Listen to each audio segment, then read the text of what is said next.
Have you caught yourself scrolling endlessly on your phone, asking yourself, why can't I stop? Or maybe you've stood frozen in front of a menu, torn between a pizza or a salad, and wondered, why is this so hard? Here's the thought. What if I told you that every choices you make, from the tiny one, like hitting snooze on your alarm, to life, changing decision like choosing a career, is shaped by fascinating psychological forces. In this video, we're going to dive into the hidden science of everyday decisions. Have you ever felt like your brain was working against you, making you pick things you didn't even want? Or maybe you've wondered why making some decisions feels exhausting while others feels automatic. Hopefully by the end of this tiny discussion, you'll kind of uncover why your brain makes the choices it does, how biases shape your thinking, and most importantly, how you can get better at it. So grab your favorite drink, settle in, and get ready for some maybe insights. If you're driving, safe drive. Let's start with what's happening under the hood. Your brain has not one, but two decision-making systems. And it couldn't be more different. Imagine this, a fast, impulsive coworker named System 1, who's all about quick, automatic, fast decisions.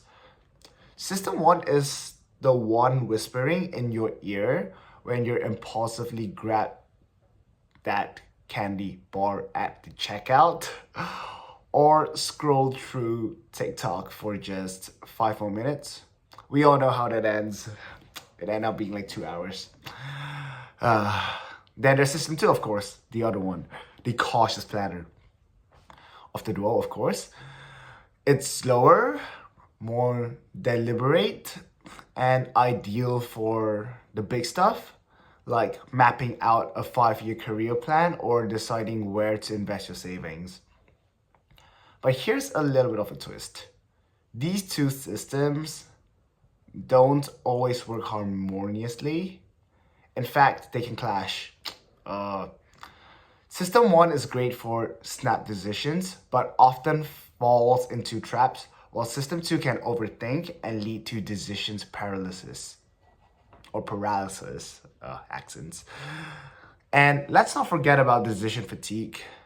Have you ever noticed how by the end of the day, even choosing what to watch on Netflix feels impossible? That's because your mental energy gets depleted after a day of making decisions, leaving you vulnerable to impulsive choices.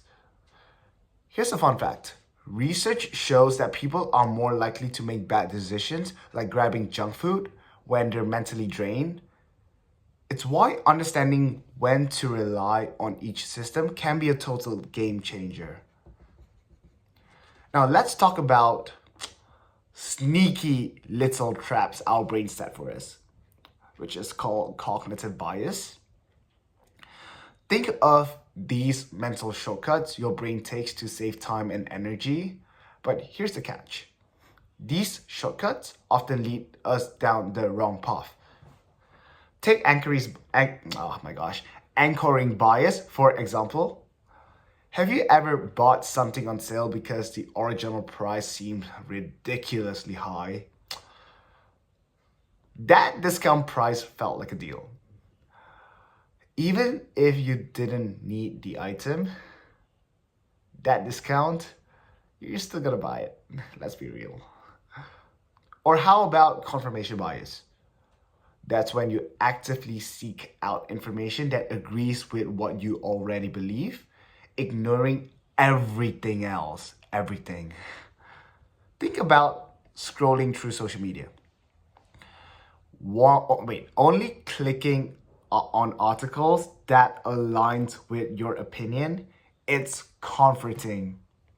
Sure, but it narrows your perspective. And let's not forget loss aversion. Human hate losing, including myself. So much so that we'll hold on to things we don't need, like an old sweater we'll never wear, just because the idea of letting it go feels wrong. Why? Because losing feels twice as bad as gaining feels good. Fascinating, isn't it?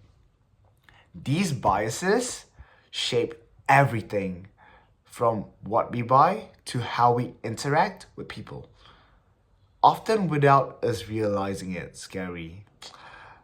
So let's unpack more examples and discover how we can spot these biases in action. Let's get real. How often do your emotions steer the ship when you're making decisions? Think about a time when you stress ate, or we could binge eat an entire piece of ice cream, my favorite, or a cake after a rough day. It wasn't about the ice cream. It was about seeking comfort. Emotions are powerful drivers, and while they can be helpful in some cases, they often cloud our judgment. But emotions aren't the only thing influencing us. Our environment plays a massive role too.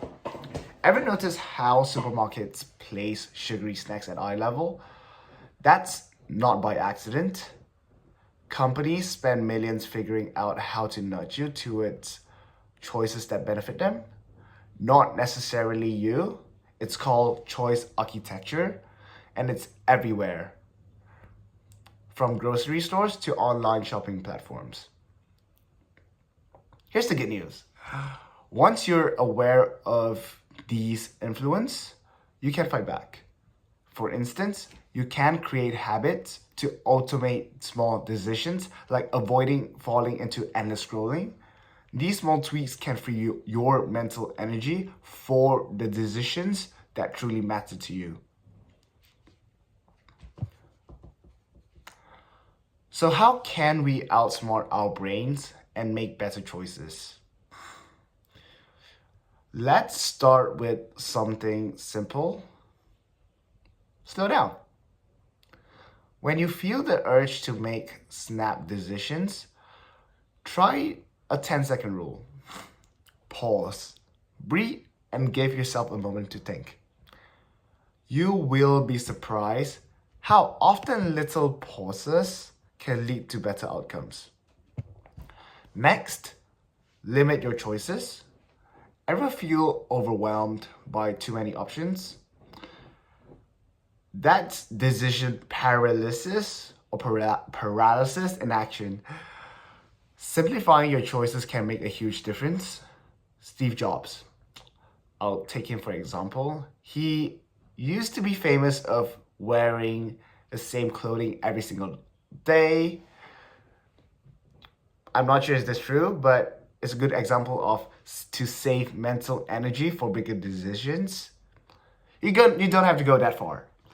But cutting down options in certain areas of your life can feel liberating. Another tiny tip. Seek outside perspective. Sometimes our biases blind us to better options. And a second opinion can make all these differences. Huge game changer. Finally, you can align your decisions with your value and long-term goals. Ask yourself, does this choice get me closer to the life I want? The more you practice mindful decision making, the more better you become at it. Here's a big takeaway. Every decision, big or small, is a chance to shape your life. By understanding the psychology behind why we do what we do, you can take back control and make choices that truly serves you. The next time you're faced with a tough decision, pause and reflect. What's really influencing you? Is it emotion, bias, or something external? So, as a wrap up, I would love to hear from you. What's the last decision you struggled with? Was it something as small as picking a snack or big as a choice, choosing a career path? Share your comments. I can't wait to hear your perspective. Thank you for listening, and I will see you next week.